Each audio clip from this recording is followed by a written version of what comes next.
The report could not be more alarming. The world is getting destroyed through climate change. The largest gas emitters need to comply. But who's listening? Is it even possible to do this in this capitalistic, consumer-driven society? Hi, I'm Kaveh Tafway. Welcome to another edition of Economic Divide. In this program, we will take a look at climate change and its apocalyptic economic impact. Some of the issues that we'll be looking at.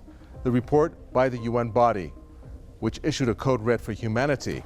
It talked about irreversible and economic inflicted effects of climate change that need to be taken seriously. Irreversible damage, that is. Also, climate change, how it's going to affect the world economy. The economic impact, catastrophic. The cost, roughly $23 trillion by the year 2050. Obviously, a negative world growth that will happen as a consequence.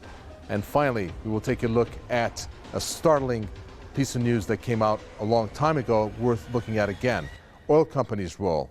Exxon Mobil, in this case, knowing the climate impact 4 decades ago, promoting misinformation. Is that happening today? Spending millions to promote this.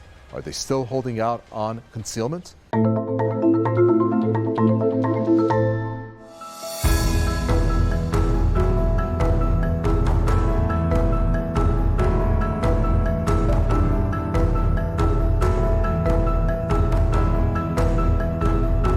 Dire warnings about irreversible damage to the climate. Code red for humanity. The group that released the report, the IPCC, the Intergovernmental Panel on Climate Change, the UN body for assessing science related to climate change. The warnings were pretty clear and daunting. Major climate change is inevitable and irreversible. Humans have caused unprecedented and irreversible change to the climate, unequivocally caused by human activities. When it comes to the future temperatures, warming depends on choices made today.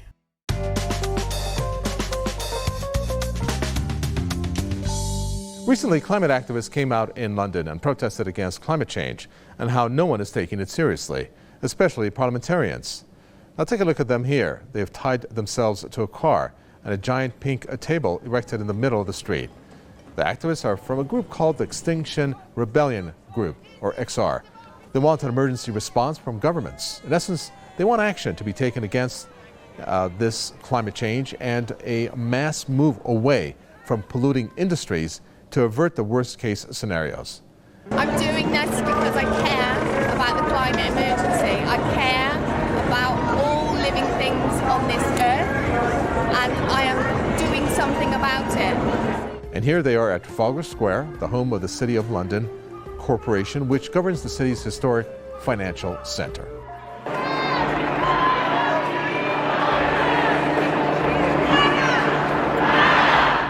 Joining us is Bill Moyer. He's a climate change activist. He's also the author of Solutionary Rail. That's a book on a people-powered campaign to electrify America's railroads and to open corridors to a clean energy future. All right, Bill, welcome.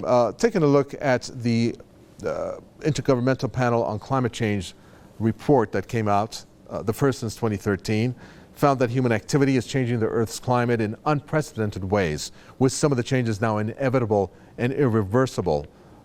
Fires in the US, Turkey and Greece, floods in Germany and in Japan, and scorching heat across much of the West.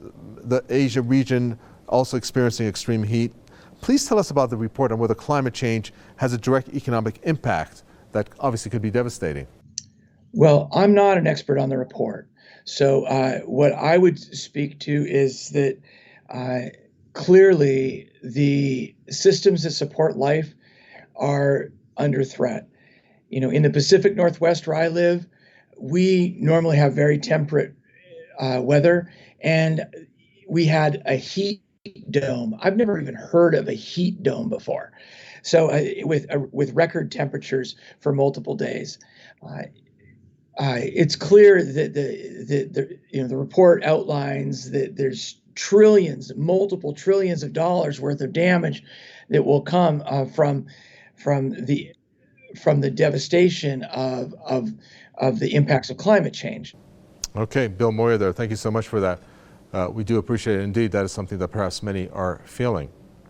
All right, the points that he makes there are what we are witnessing more and more of recently, including obviously some of the images that have come across your TV screens, like the wildfires that I mentioned in Turkey and in Greece and of course the US, especially in the West.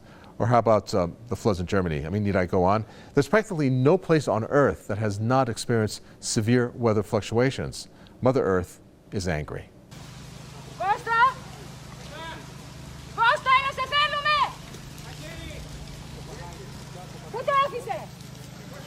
Climate change is real, and the heat wave affected this.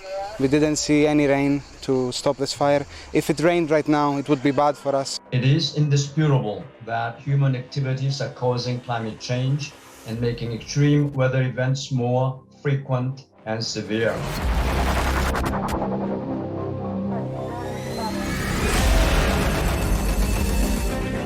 Atmosphere has been exposed to doping, which means that we have begun observing climate extremes more often than before.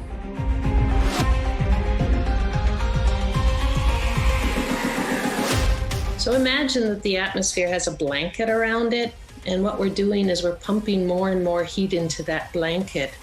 And that is, of course, impacting weather patterns. And so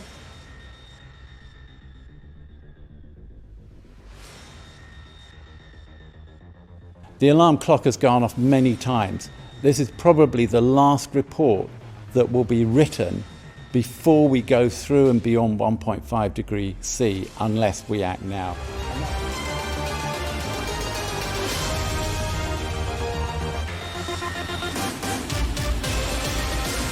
Heat wave in Canada, fires in California, floods in Germany, floods in China, droughts in central Brazil make it very, very clear that climate extremes is having a very heavy toll in the socioeconomic system.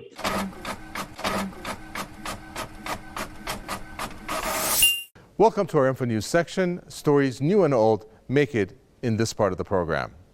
Now, our first story is a warning that was issued by China, something that obviously you need to heed to if it's coming from China. This entry title, Protect Your Wallets, is how it was titled, and it said, stay away from cryptocurrencies.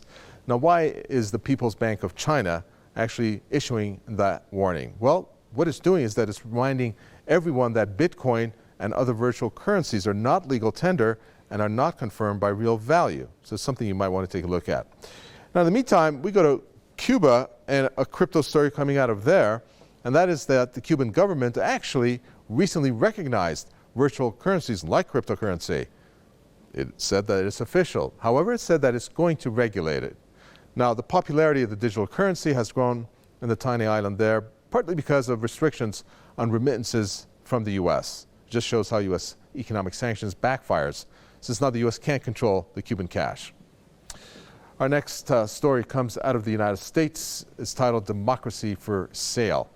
This was an analysis that was done, which tied corporate consolidation to increased lobbying. It stated that monopoly is a threat to democracy. Basically, what it's saying is that mergers, when they occur, such as in big tech or the pharmaceutical industry and the oil and gas sector, has increased corporate control of American democracy. And finally, we go to this piece of news, which is really quite incredible if you want to think about it. It's SOS, Save the World. Yes, why? Central banks spending $834 million per hour, check that figure out, for 18 months to save the global economy. That's due to the coronavirus. I mean, that's a lot of money if you think about it. I mean, currently there's more than $16 trillion in debt with a negative yield. So that just shows you how badly the world economy is suffering from the coronavirus. Now, that does it for the first half of our program, but stay right where you are. We'll be right back after a quick break.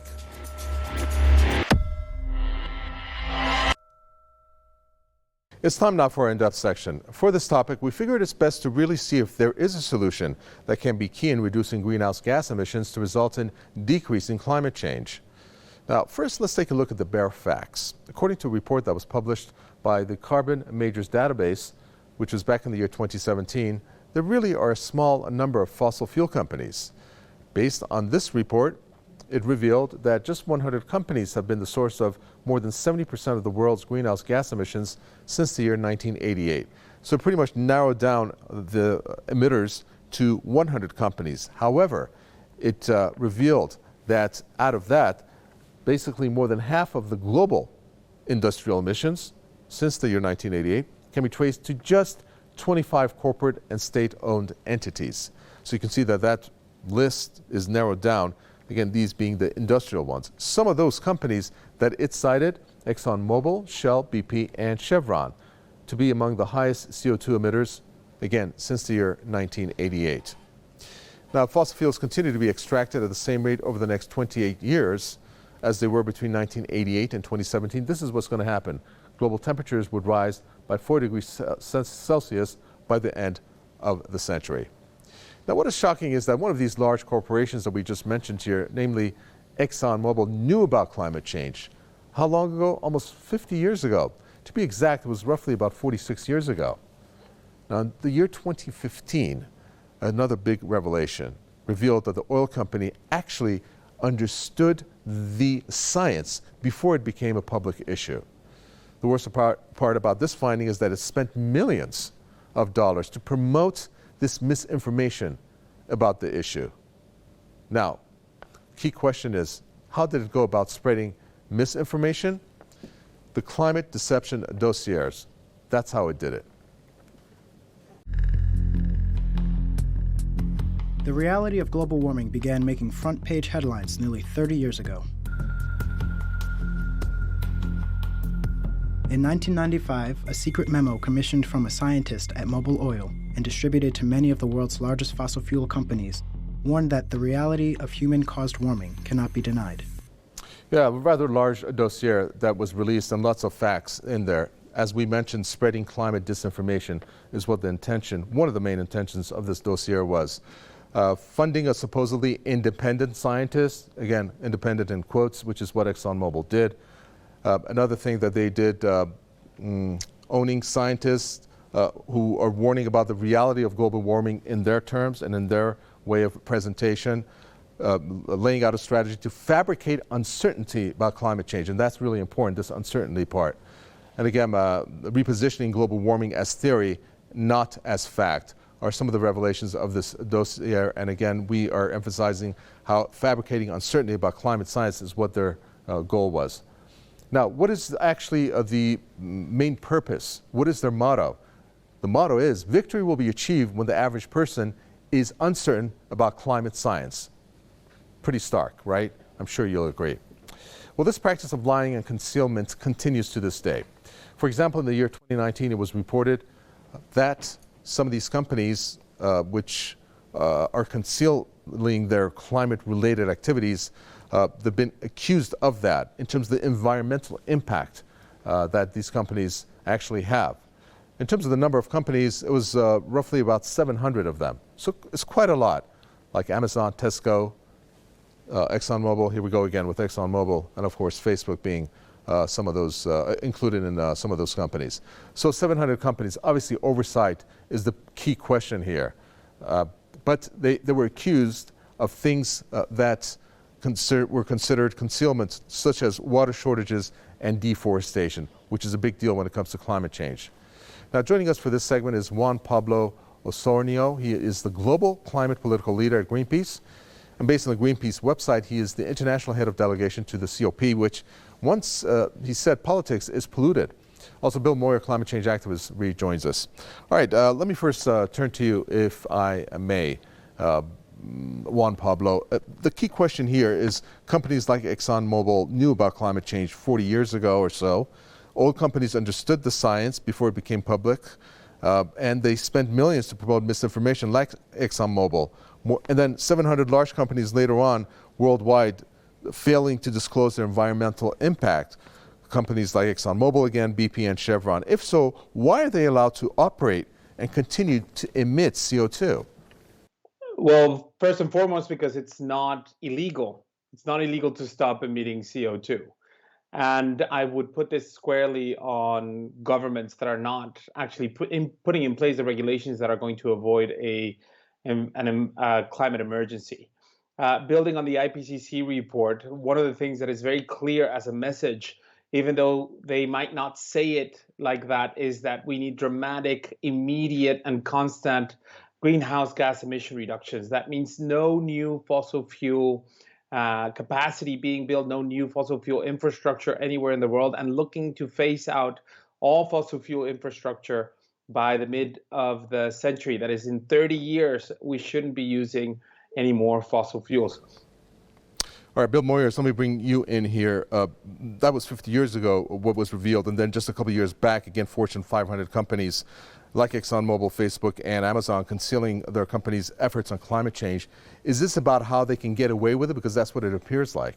Well, I think they're allowed to operate because they've captured the mechanisms of power, and that's not a new story. So, of course, it angers me deeply. I lead a group called Backbone Campaign, and we've been in many anti-fossil fuel company battles, from trying to stop coal exports in the Pacific Northwest of the United States, and some accountability. I don't believe that we're there yet. I don't think we have the social movement power to enforce that, but I think that we're moving in a direction of truth and reconciliation, of removing these, of dissolving the rights that are defending these profiteers who are benefiting in the short term. Okay, Bill Moyer, they're a climate activist. Now, one thing that's missing are the numbers behind, for example, how much money is being lost due to climate change and due to CO2 emissions, in which the next report takes a close look at that.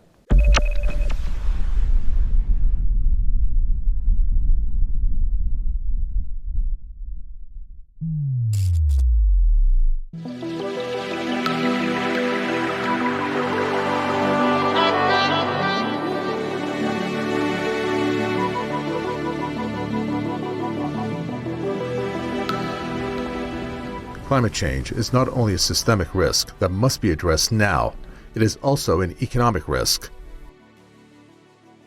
It could wipe off up to 18% of GDP of the worldwide economy by 2050 if global temperatures rise by 3.2 degrees Celsius.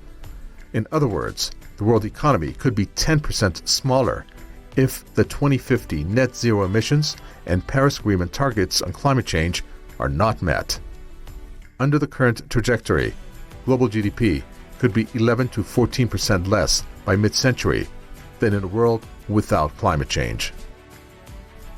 The UN Environment Programme estimates that the global cost of adapting to these climate impacts is expected to grow $140 to $300 billion per year by 2030 and $280 to $500 billion per year by the year 2050. When all is said, climate change could cut the world economy by $23 trillion by the year 2050. Just shows how severe an economic impact global warming has. There is a cost of adapting to rising sea levels. This is one of the reasons for the relocation of whole towns. Shrinking productivity of harvest is another factor. That leads to prices of basic foodstuff to rise. Extreme weather will cause widespread poverty. One of the consequences of high temperatures will be the spread of diseases. Another consequence, fresh water will be in short supply.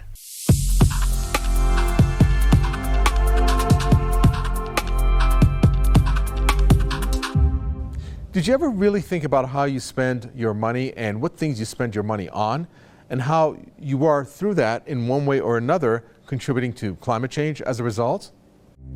Death is upon us. The death of glaciers and ice sheets plummeting into the sea, the death of great swaths of forests. It's clear to me what's driving this descent into climate chaos: capitalism. Since its inception in the urban landscapes of England, industrial capitalism has been a juggernaut of waste, driving plunder and reckless production of needless commodities. Okay, so that was capitalism side of things.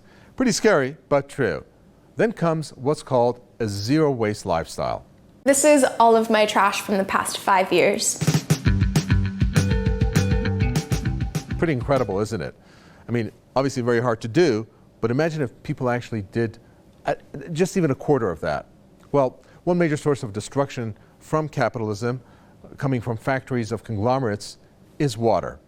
Clothing and fossil fuel firms are the worst offenders when it comes to polluting and wasting water, which came out through a study from CDP, a data analysis nonprofit, which said along with the clothing and fossil fuel sectors, cotton and livestock farming were also culprits. Companies in the financial sector themselves, companies in the fossil fuel, the apparel and the food sectors represent the greatest impact on freshwater resources worldwide. It's not necessarily new information for many of us that have been working in this sector for some time, but for financial institutions themselves, who, as I said earlier, are not necessarily that well informed on the issues, this is going to provide a breakthrough moment for them to be able to figure out who or which companies in their portfolios offer the greatest chance to deliver that outcome that we're looking for. Global fast fashion brands are helping drive pollution that has dyed African rivers blue or turned their waters to alkaline. Many firms, including Nike, Lululemon, Chevron, and Royal Dutch Shell, declined to make their data available for this study. For example, companies control or influence around 70% of the world's usable water, either through the direct operations or through their supply chains. Well, rejoining us is Juan Pablo Osornio, global climate political leader from Greenpeace, and also Bill Moyer, who's a climate change activist. All right, Juan, let me first ask you, according to various reports, global warming is caused by human activity and is rooted in a social and economic system that is based in capitalism. Materialistic tendencies, which are taught at an early age, which, as a consequence, drives factory production, hence contributing to climate change. How do you think that can be controlled, if it can? I think it needs to be controlled for those that are responsible for our well-being. And for me, it's basic that the government is the one ultimately responsible for the well-being of their citizens, for their physical safety, for peace, for health. And they know things that the general public wouldn't know. In other words, what needs to happen is that states need to come in and there needs to be an agreement or a law where you're not allowed to trade or to profit from things that are needed for the safety and the well-being of your citizens. All right, Bill, what do you think? Is there any hope when it comes to consumerism and, of course, capitalism as a whole and its impact on climate change? Well, I think we began to talk about this. The problem is that policies and politics follow culture. We have to find ways to reconnect to the places that we live. We need to, like where I live, salmon are an important species. They're important economically, but they're important as as a central species for the indigenous cultures of this place. Salmon are also an amazing example of the abundance of nature when humans get out of the way. We need to get out of the way. All right, I'd like to thank both of our guests. That was Bill Moyer there, climate change activist, and also Juan Pablo Osornio, the climate political leader at Greenpeace, both of them with great contributions there. Right now it's time to see how climate change could actually hit the financial system and the very financial institutions that are behind the banks and behind the Fortune 500 companies. And they should think twice before giving them more credit or